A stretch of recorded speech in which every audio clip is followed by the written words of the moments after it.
Dans cet ostensoir, le sang et le petit doigt du saint patron de la ville de Naples, Saint Janvier. 2 fois par an, ces reliques sont exhibées à la foule lors d'une procession au cours de laquelle un miracle doit se produire. Sous la ferveur des prières, le sang figé du saint patron doit se liquéfier et éviter ainsi qu'un fléau ne s'abatte sur la ville. Il faut dire que le Vésuve n'est pas loin, alors quand le miracle se produit. Mais quelle explication donner à ce phénomène? Miracle ou pas miracle? C'est pas la peine de faire appel au surnaturel. Il y a une recette chimique assez simple qui est donnée dans le dictionnaire Larousse du 19e siècle, qui est donnée également dans d'autres ouvrages, en particulier un ouvrage qui s'appelle Les sciences occultes de 1829, et qui consiste à prendre donc du spermacétie. Alors, le spermacétie, vous en voyez ici, c'est du blanc de baleine ou de l'huile de cachalot qu'on trouve en pharmacie sans aucun problème, et puis de l'orcanette. L'orcanette, c'est l'Alcana tinctoria, c'est une plante qui a des racines qui ont un fort pouvoir colorant rouge. Donc la recette est assez simple. On prend les racines d'orcanette, on les broie fin, on les met dans un filtre, style filtre café. On fait passer dessus, par exemple, de l'éther sulfurique pour extraire le colorant. Donc on a finalement un jus d'éther avec le colorant de l'orcanette. On prend le spermacétie, on le chauffe un petit peu, on mélange. Et c'est un mélange qui a une particularité, c'est d'être figé à température 8, 9, 10 degrés, un petit peu la température de la crypte dans laquelle est conservée l'ampoule. Et puis après, en fonction bien de la température de la pièce dans laquelle les fidèles vont venir prier, la température va s'élever. C'est un petit peu comme si moi je tiens en main l'ampoule. Par la chaleur simplement dégagée des mains, on va avoir ce qui s'appelle une transition de phase. C'est-à-dire que le produit qui était rigide va devenir, qui était solide, va devenir liquide très très lentement. Spectaculaire démonstration de ce qu'est la zététique.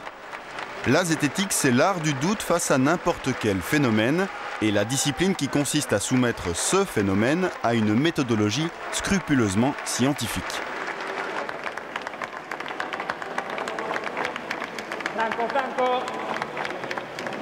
Mais ça ne veut pas dire que ce qu'il y a dans l'ampoule à Naples, c'est la recette chimique dont je viens de vous parler. Mais ça veut dire que le cardinal archevêque et disons, les responsables ecclésiastiques ne peuvent pas revendiquer un miracle, alors qu'on peut le refaire de manière naturelle, tout à fait identique, dans les mêmes conditions, avec les mêmes caractéristiques. Donc ce qu'il faudrait, c'est qu'eux nous passent l'ampoule, nous on la passe au spectro, et on voit tout de suite ce qu'il y a dedans, quoi, sans la casser. La zététique est une des façons d'aborder le paranormal, mais elle n'est pas la seule. Elle est par ailleurs devenue le hobby d'une foule de scientifiques qui publient les résultats de leurs recherches sur Internet. Ces dossiers s'appellent les dossiers zététiques, les Z-Files.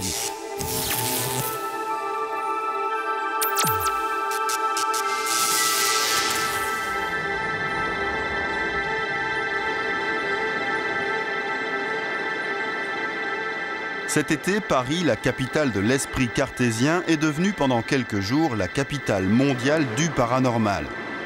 Des dizaines de scientifiques s'y étaient donné rendez-vous pour présenter et confronter les résultats de leurs expériences. Le plus naturellement du monde, on y parlait de transmission de pensée, la télépathie, de télékinésie, c'est-à-dire la faculté de faire bouger des objets par la pensée, ou encore de prémonition. Apparemment, le paranormal, scientifiquement, c'est déjà plusieurs choses. Le paranormal se dit des phénomènes que nous ne comprenons pas pour le moment, mais que la science espère pouvoir un jour expliquer. C'est tout à fait différent du mot « surnaturel » qui signifie « au-delà » et « au-dessus de la nature ». Nous ne prétendons pas étudier ce qui est surnaturel. Nous sommes des scientifiques et des chercheurs. Le but de nos recherches devrait, comme nous l'espérons, augmenter notre compréhension du monde naturel.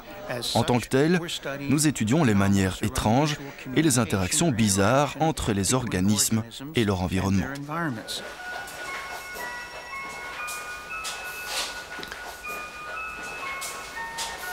C'est une expérience de télépathie. Et donc, forcément, dans une expérience de télépathie, il y a deux personnes qui sont impliquées, un émetteur ici et un récepteur en bas.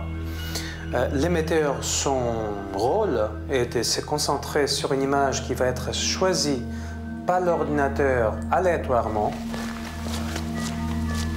L'autre partie de l'expérience se déroule 25 mètres plus loin et un étage plus bas.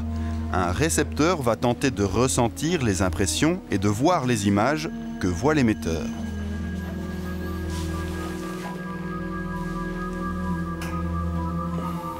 Ici donc, on est dans la pièce du récepteur et ce qu'on fait avec cette lumière rouge, avec les hémisphères de ping-pong et les casques, c'est de créer une situation, une condition dans laquelle la personne va rentrer dans un état modifié de conscience, c'est-à-dire un état dans lequel il vacille entre l'état d'éveil et l'état de sommeil. Okay, Rick, are you comfortable? Le récepteur, c'est le docteur Rick Berger, qui vient du Texas. Il ne se prétend pas du tout médium, il a simplement accepté de participer en tant que cobaye.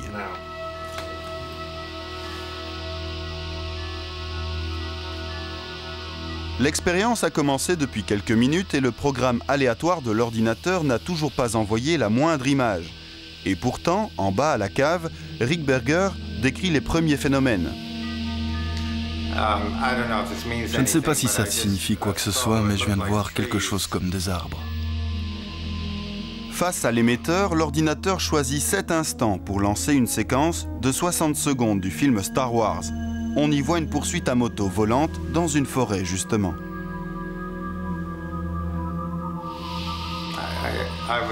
Je ne sais pas si je dois le mentionner, mais il me semble à nouveau voir quelque chose comme des arbres.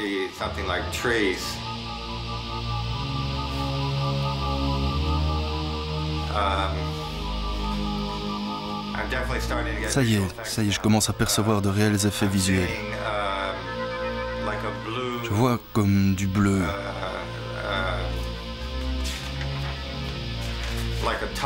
Comme un tunnel, comme si j'entrais dans un tunnel. L'expérience est maintenant terminée et l'expérimentateur Jez Fox de l'université de Liverpool Hope relit les commentaires de Rick. Ensuite, il lui montre 4 extraits de films et Rick devra indiquer lequel a été visionné par l'émetteur durant l'expérience. Le premier extrait est Star Wars.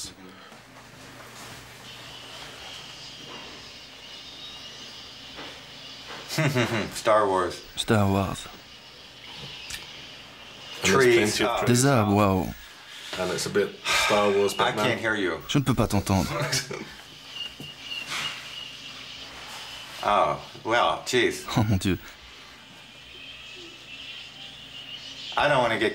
Je ne veux pas me prononcer trop vite puisque c'est le premier extrait, mais cela a vraiment beaucoup d'éléments que j'ai vus. Si je devais parier sur quelque chose, je parierais à 100% sur le premier extrait.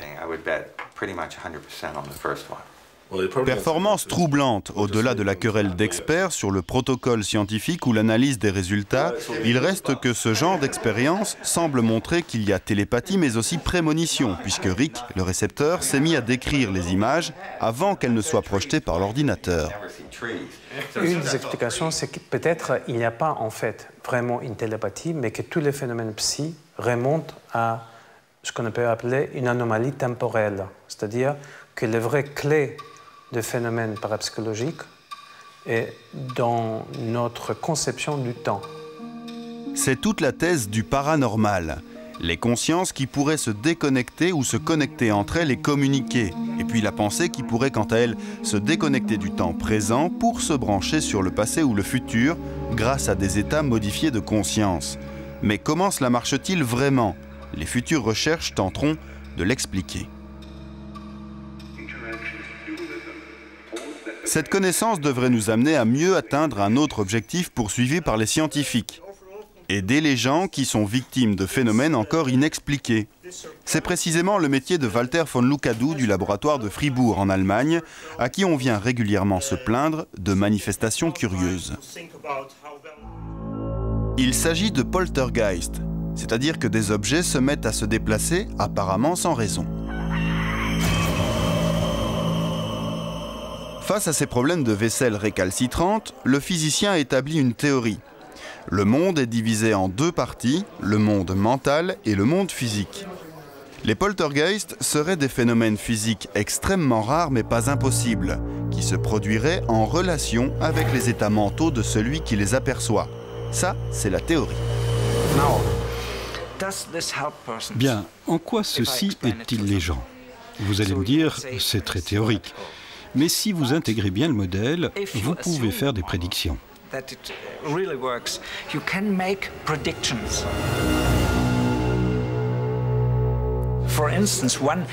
Par exemple, cette prédiction très étrange. Lorsque vous vous concentrez sur un phénomène et que vous essayez de le contrôler, il disparaît. C'est étrange, mais vous pouvez vous en servir de manière concrète. Ainsi, si quelqu'un a un poltergeist dans son appartement et qu'il est réellement effrayé, je lui recommande de prendre une caméra vidéo, de la mettre dans la pièce, de telle manière qu'il puisse tout contrôler. Et bien alors, le phénomène disparaît, et ça marche. Même si un but de l'étude scientifique du paranormal est d'apporter une aide aux personnes témoins de phénomènes parfois effrayants, il reste que d'énormes soupçons pèsent sur la nébuleuse paranormale. Une nébuleuse où les pseudo-scientifiques se plaisent à côtoyer de véritables chercheurs pour se donner de la crédibilité. Pas étonnant donc que toute une partie du monde scientifique adopte une toute autre attitude vis-à-vis de ce qui semble normal ou anormal. Et comme notre enquête nous a amenés jusqu'au cœur de la patrie de René Descartes, il n'est pas difficile de trouver ici des sceptiques purs et durs. En fait, il n'y a qu'à se baisser pour en trouver. Antoine Bagadi est biostatisticien au CNRS, le Centre national de recherche scientifique français. Il a pour habitude d'utiliser les performances de son corps pour montrer que ce qui semble paranormal peut très bien s'expliquer de manière rationnelle. Sa spécialité, c'est un peu de casser les jouets des faiseurs de mystères. Vu la densité du nombre de clous au centimètre carré, on ne pourra jamais s'empaler.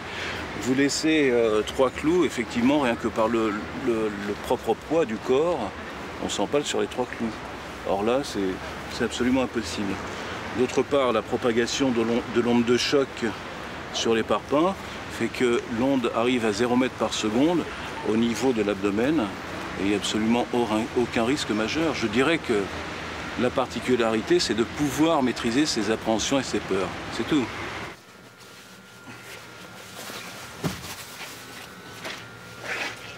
On parle de phénomènes, mais en réalité, ce sont des rituels ethno-religieux, des méditations sous les cascades d'eau glacée, des purifications par des marches sur des braises, des choses comme ça.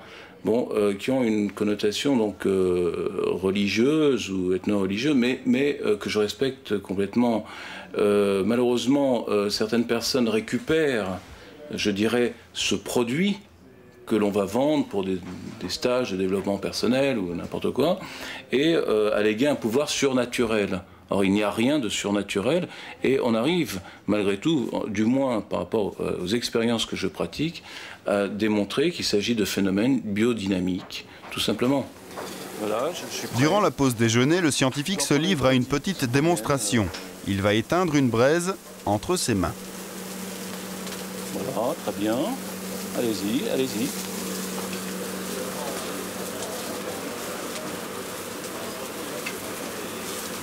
Alors ce que je fais, en fait, j'inhibe l'apport d'oxygène dans la main.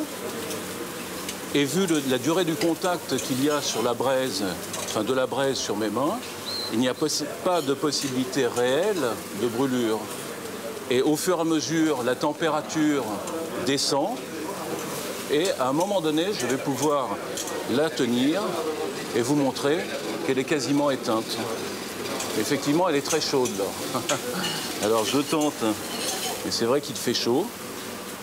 Et pas de douleur là? Non, pas particulièrement. J'ai une sensibilité, effectivement, mais il n'y a pas de douleur et je ne crée pas non plus une douleur. Et là, voilà. L'intérêt de cette manipulation, c'est qu'elle est démontrable, répétable et mesurable scientifiquement. Elle met en évidence à nouveau une faculté du corps.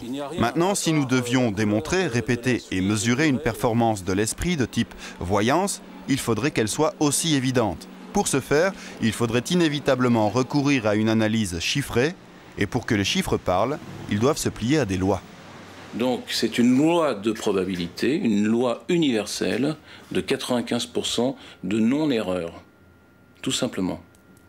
Alors, si on fait un parallèle avec la voyance, les prédictions de la voyance, c'est de dire, bon, je vois tel phénomène, ou je vois telle ou telle chose, mais tout en sachant que, et bien sûr, l'interlocuteur ne le sait pas, le voyant le sait, il a une chance sur deux de se tromper, quoi, de se planter.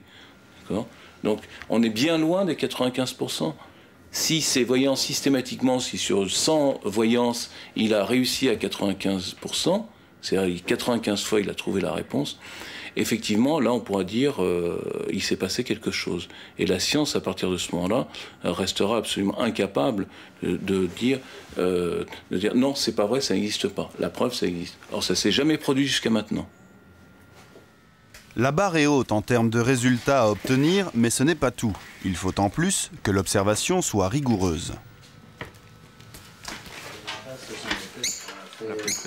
Nous nous sommes rendus chez Esmeralda Bernard, une voyante qui a accepté de se livrer à une petite expérience en compagnie de Jacques Théodore. Ce scientifique belge enseigne la méthodologie scientifique à l'université de Nice, Sophia Antipolis. Il fera office d'observateur. À la fin des 10 enveloppes, le test s'interrompt et on fera une pause. Okay. Voici en quoi consiste le test. 10 photos sont glissées chacune dans une enveloppe. Chaque enveloppe est à son tour glissée dans une seconde enveloppe. Nous demandons à Esmeralda de décrire le plus précisément possible ce qui est visible sur les photos. Tous ces commentaires sont scrupuleusement notés mot à mot. Ensuite, nous comparerons les descriptions avec les photos. Oui, quelque chose de chaleur qui se situe ici.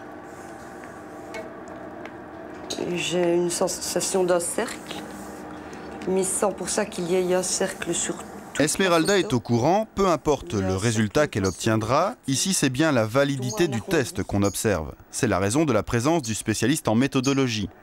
Il y a du jaune. Mais c'est pas pour ça que c'est nécessairement un soleil. Le jaune est comme séparé, comme par petites touches. Mais surtout. Esmeralda est actuellement en train de décrire cette photo. Là, c'est tout chaud. Et voici l'intégralité de ses commentaires. Mais sur ce qui est dans l'enveloppe, c'est en relief également. En vert, nous faisons apparaître ce qui nous semble pertinent, environ un tiers du texte. Un mouvement. Oui, je crois que le mot mouvement est le mot juste, ou des vagues. Le test se poursuit jusqu'à ce qu'Esmeralda ait décrit toutes les photos. J'ai plutôt un sentiment de confort, de moelleux. De son. De lettres. Comme des lettres d'un alphabet, mais je ne sais pas si elles composent un nom. Elles pourraient composer un nom. Plus des 2 tiers de cette nouvelle description sont pertinents. La question est, quelle est la valeur de la procédure de ce test?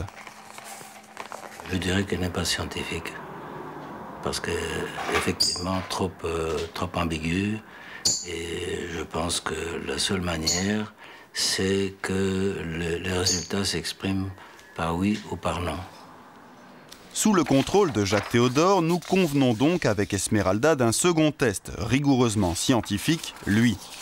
10 autres photos numérotées discrètement de 1 à 10 sont à nouveau glissées chacune dans 2 enveloppes. La copie des 10 images est donnée à la voyante. À 20 reprises, Esmeralda devra tirer au sort une enveloppe et l'associer à l'une des 10 représentations qu'elle a devant elle. Les 20 associations sont notées et serviront de base pour l'analyse. La lettre I. Merci. Le test semble se dérouler plus vite. Jacques Théodore récapitule les résultats. Cette fois, Esmeralda n'a pas fait une seule bonne association.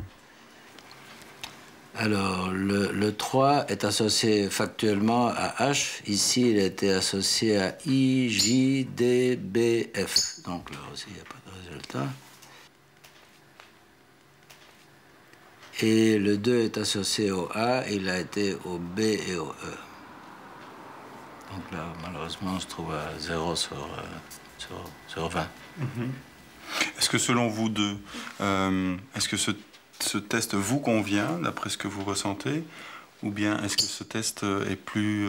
C'est trop mécanique. C'est mécanique. Pas d'émotion. Oui, voilà. Or, c'est avant tout au niveau des émotions que ça passe. Maintenant, je reconnais que c'est très sec, effectivement. Oui, et 0 sur 20, je trouve ça... Oui. Non, mais ouais. Reconnaissez que... Et justement, là, je me dis, on est vraiment... On ne vous a pas dupé, non, non, pas du tout, non, on ne vous a pas entraîné. Mais à la limite, vous savez, c'est le 0 sur 20 qui m'interpelle. Là, je me dis vraiment... Non, mais ça, c'est très normal, statistiquement. En calcul de probabilité, c'est très... Alors, voyons voir, menhir de Filitosa, les anges gardiens, le spiritisme... Si certains reprochent à la méthode scientifique de ne pas être adaptée, les autres, comme Henri Brock, rétorqueront qu'il ne faut pas prendre le problème à l'envers. Séance de spiritisme, soucoupe volante... Et prétendre par exemple qu'il y a phénomène dès le départ et ensuite trouver la méthode d'observation qui le prouvera. Ces illusions sont parfois trompeuses. Dans son cours de zététique, l'art du doute, la partie la plus ludique consiste pour les étudiants en la reconstitution de phénomènes paranormaux. Oh là c'est beau parce que c'est sans la canne. Et comme on a la mer derrière, le vide complet, aucun trucage apparemment possible, quoi. Terriblement décevant par la grossièreté des trucages, il ne faut pas se méprendre. La zététique, ce n'est pas un cours pour débutants en magie, elle a plutôt pour but de montrer les mécanismes par lesquels on manipule les opinions. Voici une séance de spiritisme organisée par 3 étudiants en zététique. Un faux médium au centre, un caméraman et un participant qui a fixé un aimant puissant autour de son genou. Avec eux, 3 autres étudiants serviront de cobayes. Pendant de très longues minutes et au beau milieu d'une mise en scène pesante, il se révèle que parmi les 3 invités, l'un est plutôt favorable au paranormal, le second semble se soumettre à l'avis des 2 autres et le 3e est particulièrement sceptique. Après 1h30 de mise sous pression et d'échecs répétitifs, le faux médium demande à tout le monde de fermer les yeux. C'est le signal. Il pousse ainsi le plus sceptique à ouvrir les yeux justement, et quand il ouvre les yeux, que voit-il ? Béni tu es, mon Dieu, roi de l'univers, libère l'éternel. Tu fais vivre les vivants, ressusciter les morts. Tu fais jamais la rédemption.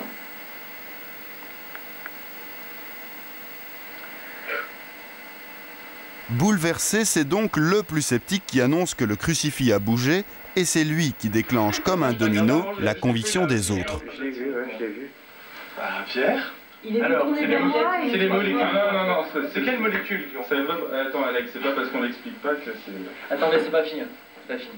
Je crois que le but justement d'une analyse zététique des phénomènes paranormaux, c'est d'essayer d'amener l'information complète aux personnes.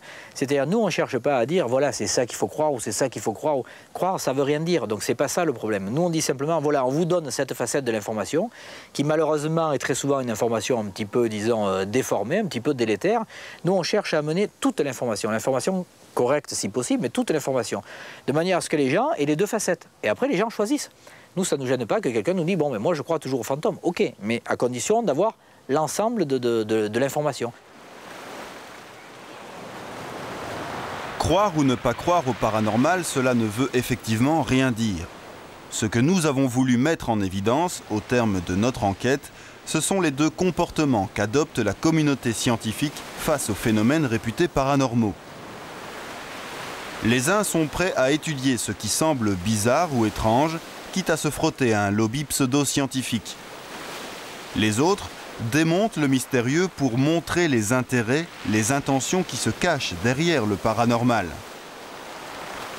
Les 2 approches sont bénéfiques puisqu'elles augmentent la connaissance et aident les gens dans leur vie de tous les jours à affronter ce qui semble inconnu.